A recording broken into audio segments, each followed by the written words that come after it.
Welcome back, engineers. I hope you guys all had a wonderful, safe, and relaxing winter break. It was really good to talk to you guys about the goals in our first class back. I think that especially when you're thinking about careers and what you're going to do in college, that's really, really important. So I hope that most of you took that opportunity to get the extra credit, then also to come up with an outline, because that's going to be important for getting to where you want to get to in this life. So today we are going back to our tutorials and we're going to be learning a new feature tool. So if you remember, feature tools are the tools that help us turn our sketches into these three-dimensional objects, or the features is what OnShape calls them. So today we're going to be learning this new feature tool called Sweep. And so Sweep allows you to create different figures that follow certain paths. So when you do a sweep, you have to start with two things. You have to start with a path, so basically that kind of road that you want your face to actually trace to go around. So it's similar to a revolve, except it's following a path instead of just revolving around an axis. So we have to give the path first, and then we also have to give the actual face that we want to follow along this path. If you have these two together and you use the sweep tool, you can create something cool like a little hanger. So that's what we're going to do in our tutorial today. Because we've been off for a couple weeks, I really wanted to review some of the basic things from sketching. So we're going to be doing a lot more dimensioning, not just kind of free doing these things. You'll see that your hanger actually has all these dimensions, and I'm going to be referring to this diagram. You're going to also do the same thing on your homework, so make sure that you pay attention to the dimensions in the picture that you're going to be doing for the homework. All right, let's go ahead and get into it then. So you'll need to create a new document, and just a reminder of our naming convention, ENGR, your class number, underscore, your last name, underscore, and then we are on demo 10 today. It's crazy, demo 10. So make sure you follow that correct naming convention so that you get full credit on this check for understanding. All right, so welcome back to your beautiful workspace. Today we're actually going to be using the top and the front planes. But to create this outline, so to create this path that we want our sweep to follow, we're going to actually be doing that on the top plane. So right now, for the moment, you can hide the front plane, you can hide the right plane, and then remember, if we click on top, that'll view normal to, or view straight on to the top plane that we are trying to sketch on. All right, so if we look at the picture, it looks like we start at the origin. So you can see that this arc starts at the origin and then goes down, and it has, all these other components. That starting at the origin is going to be really, really important, because if you notice, if I bring this front plane back up, notice that the top plane and the right, or the front plane, intersect at this origin. And we're going to actually be doing our face, sketching that face on the front plane, and it has to be touching one of the ends of your path. So in order to make sure that that happens, we make sure that the sketch actually starts at the origin, so then they're already intersecting. Okay?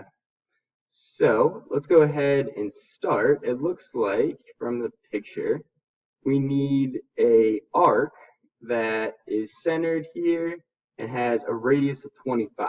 So that's going to be a center point arc. So if we go to our sketch and we start on the top plane, we choose arcs, and you see that there's a center point arc. We don't want to make the origin the center. If you make the origin the center, well, then the outside of the arc isn't going to be on the center, so you won't start at the origin. So we want to make sure that we're starting over a little bit from the origin, and we're going to dimension this, so it doesn't have to be exact. But then the first click after you've clicked in to start the arc, the first click needs to be on the origin, because that will create this arc, and then we can use the auto dimension features and just make sure that yellow line popped up, so it'll be 180 degrees right there. Okay, so as you can see, that was the first part of this arc, and then we're going to go ahead and dimension this as we go, so then into the sizing and the zoom errors. So you can see that this radius for the arc needs to be 25. Right now it's 18. So to change that, what we're going to do is click on the dimension tool, or you can press the letter D on your keyboard, and then you just have to click on that outside of the arc, and now it says, okay, radius of, and in this case, we wanted a radius of 25. Okay, so if we go back to our picture, we can see perfect. We got a radius of 25, and then the next thing we need, so we have this arc here, the next thing we need is a straight line that's 40 millimeters long. So we'll go ahead and go to our line tool. We can either click on the line tool or we can press L on the keyboard for a shortcut. We'll go ahead and make that line. Remember, it doesn't matter if we're doing this, how far it is right now, because we're going to use the dimension tool next, D, and we said that this needs to be exactly 40 millimeters. Okay? So we've already got the top part of this hanger down. Now we just need to get our kind of triangle part of this hanger. And so the next thing we'll do is we'll actually create these 3 lines, and then we'll add in these dimensions for the angle. So it looks like we have a 25-degree angle, a 25-degree angle, and then we have a 400 millimeter base of this hanger. So let's go ahead and actually draw these. We're going to need to zoom out because obviously, we're not going to be able to do that on the screen that we have here. So remember, if you just scroll back, you'll scroll out there. And then we'll start with our line. So we can either press L or click on the line tool. We'll do a line out here, a line across here, and then a line. And we don't want them to connect. So one thing that you need to know about the sweep tool is that you can only sweep along a single path. So if your paths intersect, the sweep tool will not work. Okay, so if we connected this all the way, then we wouldn't be able to use the sweep tool. All right, so the next thing we're going to do is create those angle dimensions. All right, so this was a 25-degree angle and this was a 25-degree angle. So again, we'll click on dimension or press the letter D on the keyboard. This time, if we wanted to dimension an angle between 2 lines, we have to click on both of those lines, and then you'll see that it pops up. So we don't want this to be 27, we want it to be 25. And we'll do the same thing for this other set of lines. So this also needs to be 25. All right, that looks good. So then the other dimension that I saw, other than the 2 fillets, is this base, and this base needs to be 400. So if we're going to dimension this, all we need to do is click on it, pull it down, and change that dimension to be 400. All right, now this does not look like the hanger that we had in our picture here, okay? And so obviously we have these sharp edges, we're gonna have to fillet those, but we're gonna have to move this point to be closer to where we're at here, or else this hanger is really not gonna be structurally sound. So to do that, because we haven't put any sizes or dimensions on either of these legs of the triangle, we can actually, if we press escape to get out of our dimension tool, we can actually click on this point and move it to exactly where we want. And it's going to keep all of those dimensions that we already set. So I want to click and move it pretty close to where this is going to almost intersect, but it won't touch all the way because remember, we can't use sweep if our paths intersect, okay? And so now that looks pretty good. So the only issue that we have with this hanger right now is that these sharp corners would rip your clothes. So this would not be a really effective hanger. So we want to use the fillets tool. So remember, to use the fillets tool, all we do is click on sketch fillet. And then we have to choose the 2 lines that are like intersecting, or we can actually just click on the intersection point itself. So I think that's a little bit easier. Click on the intersection point itself, and you'll see that, okay, it's automatically jumping to a radius of 4 right now, and that's what we're going to eventually want. If it didn't, then we would just need to click or type 4 and then press enter, and perfect. Then we'll go over to our other really sharp edge here. We'll click on that, and look, it automatically jumped to a radius of 4, so all we have to do is just click outside once and then press enter.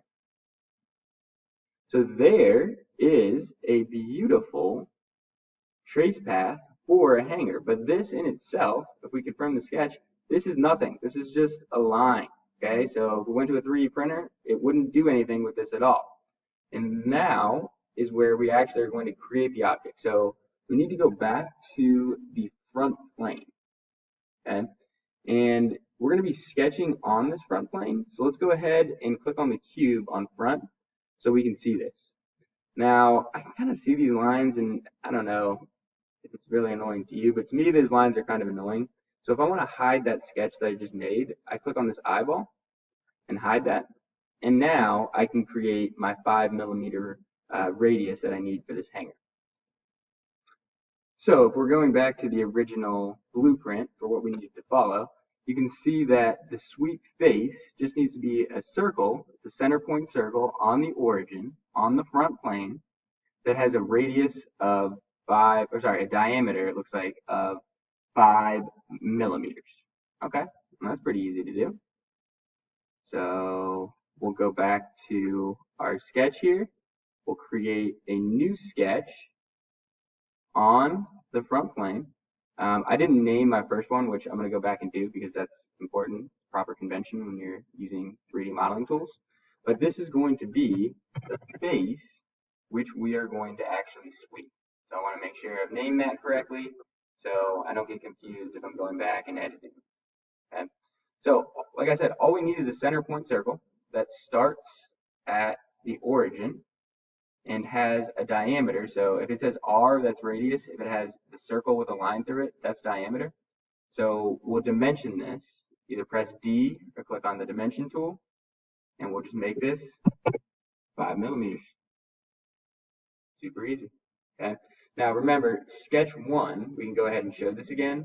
Let's give this a name because it does have a name. What is this? Sketch 1 is the trace path. So we'll rename it. Trace the sweep. And there we go. So we now know we have the sweep path and we have the face. So those are the two things that I told you need. And now all we have to do is actually apply this sweep tool. So when you click on sweep, you're going to see that you need a couple different things. So you need to choose the face that you want to sweep. So that was the circle that we just created. So we'll go ahead, click on that circle. And then this sweep path turns red. So it's saying, well, I need to see, what line do you want me to follow? What line do you want me to, move this around? So we click on that sweep path. And then we can either choose the lines individually, but this is kind of like a tedious process because you have to click on every single one of them. So instead of doing that, instead of clicking on all the individual lines, what you can do is you can just click on the actual thing in the toolbar over here where it says sweep path. You can click on the sketch and it will sweep the entire thing. So we need to confirm that. And there we go. We got a nice little hanger. So I don't know about you guys. I got a bunch of new clothes for Christmas. I need a few hangers to hang these up. I think I might just have to 3D print a few of these things and add them to my closet. Save some money. All right. Good luck with the homework tonight. For the homework, you're going to be following this using the same tools, kind of some of the same dimensions, but you're going to be creating a paper clip for the homework. So good luck. And if you have any questions, obviously call me into the breakout room.